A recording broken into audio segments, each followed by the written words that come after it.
Я когда-то рассказывал притчу, легенду о падающих звездах, ну, о вот этих метеоритах, которые ночное небо расчерчивают. Я кому-то, не знаю, в походе, что ли, вот, я эту притчу рассказывал. Он мне спрашивали про это дело. Почему люди спят, там, не поддерживают тебя и так далее. А я эту вспомнил притчу, говорю, о, много тысяч лет прошло, сколько звезд, ну, вот этих метеоритов упало на Землю. И это все, говорю, войско Божие, оно просто спит и дожидается своего часа. Вот когда трубный голос протрубит, молния прорежет с востока на запад,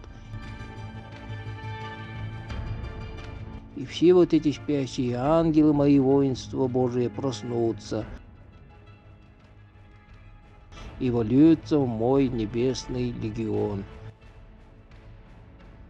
Я кому-то это раньше рассказывал, забыл.